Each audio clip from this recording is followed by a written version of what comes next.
Hey, this is Kristen with Collision Hub, and we are back live on the Nace floor 2012, New Orleans, Louisiana. And we're going to move into a topic that's about putting more money in your shop. You know, over the last couple of years, we've talked a lot about how to attract new business, whether it be marketing tactics or increasing your DRP relationships. But one of the best ways to increase the repairs and the ROs in your shop are to close the tickets that you have coming in. Now, we know as an industry, we have a closing rate of about 60%. So if you could just increase that closing ratio alone, bop it 10, bop it up 20, you could have so much more business in your facility. So we've asked BASF to come by and talk about some tips. What does it take to close more tickets in your repair facility? Thanks for stopping by. Oh, thanks for having me, Man, Kristen. the booth's been busy over there. I see you guys doing a lot of paint talking. Yes, we are. Yes, we are.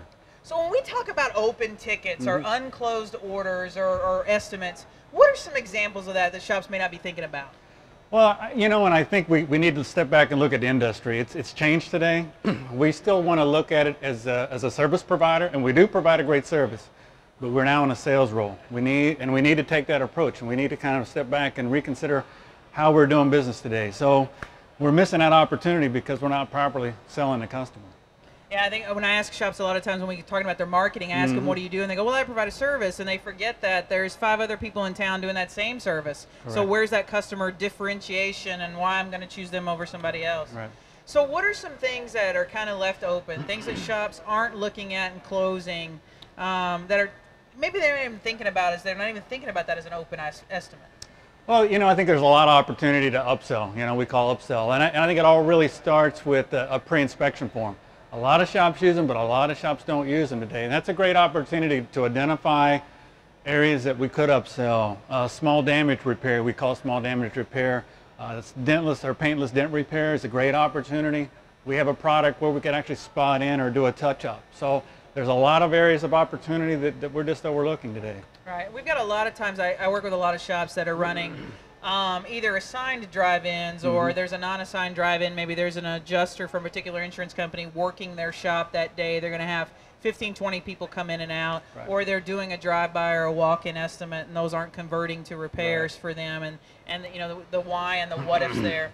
So you know, we talked a little bit earlier today, you and I, about the lobby and your real estate and value of your real estate, right? So what are some things that you see? Because you're out working with shops a lot more than I get out there, where shops maybe aren't using that real estate effectively. Well, and that's a great point. In fact, it just came up, and a customer came by our booth about an hour ago, where they have a DRP, writing the estimate. The customer comes in for that DRP, and they kind of direct them to the DRP. They're retaining maybe 30% of that business. So here's a great opportunity. Like you said, they're in your real estate.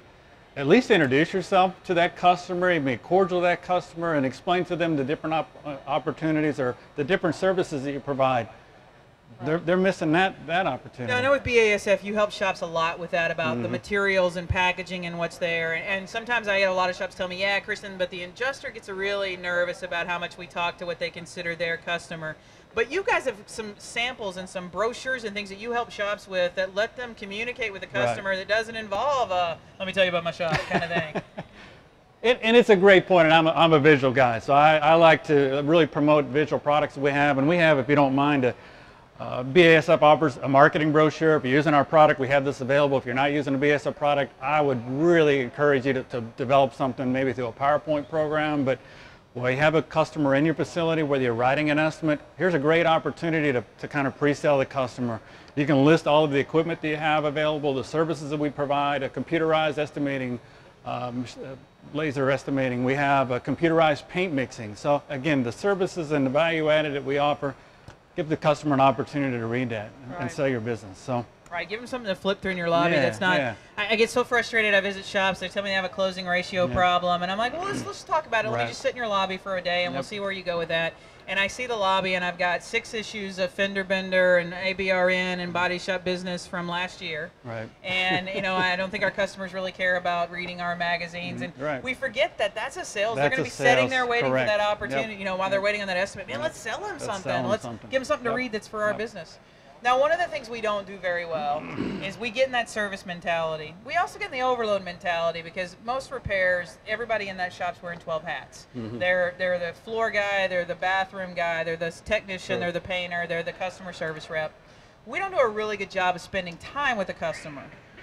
What are some suggestions maybe for How to greet and work with a customer more than just saying, hey, come in here and sit down and I'll be with you in 30 minutes kind of thing. You know, and again, I think it's back to just walk the customer through the repair process.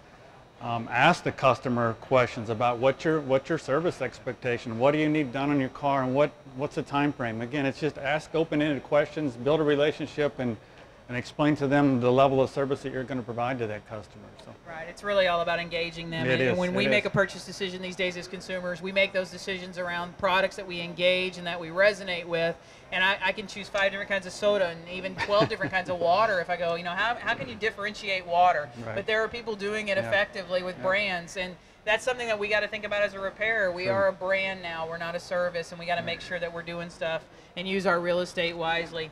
So for shops that haven't thought about their real estate, they haven't thought about their customer engagement, that they're maybe going to make this a 2013 focus. Let's get more work that I've already seen. What are a few just quick tips that you would offer a shop just to get them started down that road? Again, really it's communication. Build that communication piece, build that marketing brochure, build some visuals, explain the customer, the repair process to the customer so they understand how I'm going to fix your car and how I'm going to put your car back to the OEM pre-damage repair. That's critical to customers today. Again, we talked a little bit about visuals. Another opportunity is I recommend for a shop is to grab a part that maybe has some damaged stone chip, show the customer, and we'll talk about opportunities of improving or increasing the sale. A lot of times we will do a repair, we get paid to blend out across the hood or across the bumper, and there's always stone damage or bug damage. Show them what the repair will look like prior to the blend. Show them what the repair would look like if we repaired any damage, prior damage, stone chip damage. Show them what it'll look like. You know, another thing it'll do is once the repair is completed, if you didn't fix the repair, if you didn't fix any of the damage, prior damage, customer sees that as a paint defect. Well, we didn't fix it because we didn't get paid to fix it. Well, first opportunity I had was maybe we could upsell there. So it also protects you from some prior damage. That saves a little friction also with the customer in the delivery process. So those are all great tips.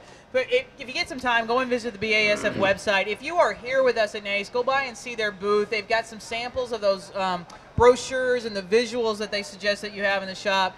Look at your office as real estate for the sale. That's the only reason you have that office. It's not a hangout space for employees. It's not even really a customer comfort area. Correct. I like to say that that's your prime selling real estate. So it's just like if you were going to sell your house, you want to make sure that front door is visually appealing. Once we get them in there, we got to sell them. So look at everything around your business today and start thinking about how does this make somebody want to do business with me? What makes me different from the shop down the street? And how can I capture that business while they're here for whatever reason that they're coming in? And then look to BASF for the tools. You guys do an amazing job helping shops do the upsell and learning how to market that business. And make sure that you're competing in the right format today. Stay tuned. We're going to be back live on the floor. We've got a little bit more training for this afternoon. We're going to get out to some of the estimating sessions with the database providers. And then we're going to be back here tomorrow with the live blueprinting. We're going to be working on this car, writing an estimate, and getting it prepped. So you don't want to miss that tomorrow morning. Thanks. Thank you.